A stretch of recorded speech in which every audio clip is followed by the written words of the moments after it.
Oh, what's up? Welcome back to my channel. Okay, the four stages of flow. The flow state has a predictable arc to it. Our podcast guest, Stephen Kotler, founder of the Flow Research Collective and the author of The Rise of the Superman, has identified the four stages of flow. Stage 1, struggle.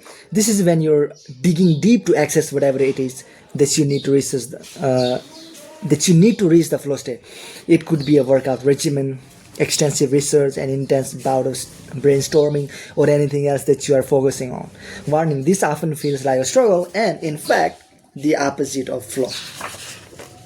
Stage 2, relaxation. This is the break you take before fully diving into the flow. It is an essential step as it keeps you from burning out over the struggle you've just been through. This break, a walk, some breathing, anything that helps you relax is decidedly different from a distraction such as moving on to another task or checking sports scores. Stage 3, flow.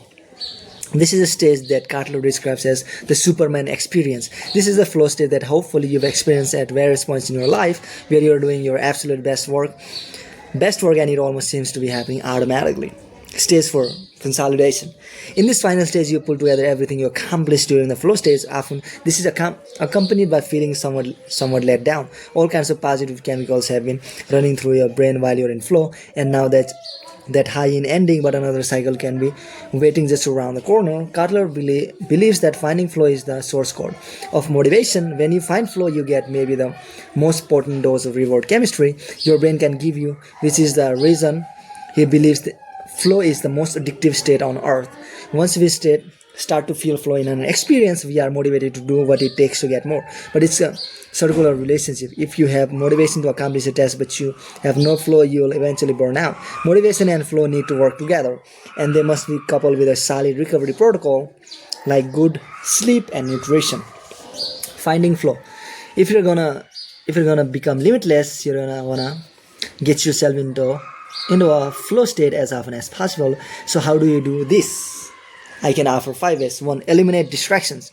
Earlier we talked about the importance of keeping distractions to a minimum. If you're going to find yourself in a flow state, eliminating distractions is absolutely essential. It can take you up to 20 minutes to reconnect with what you're doing after you've been distracted from doing it.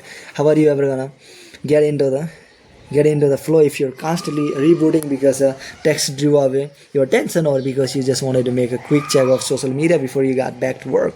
So put everything else aside and concentrate completely on what you are doing. 2. Give yourself enough time. Make sure you have a block of time set aside to get into flow. It's commonly believed that when conditions are right, it takes about 15 minutes to achieve a flow state, and that you don't really hit your peak for closer to 45 minutes. Clearing out only half an hour or so isn't gonna allow you to accomplish much. Plan to set aside at least 90 minutes and ideally a full 2 hours. 3. Do something you love. When we think of flow, we tend to think of people achieving at extremely high levels: the athlete perfecting her game, the musician crafting the ideal guitar solo, the writer quickly putting words down on the page as though taking dictation rather than creating.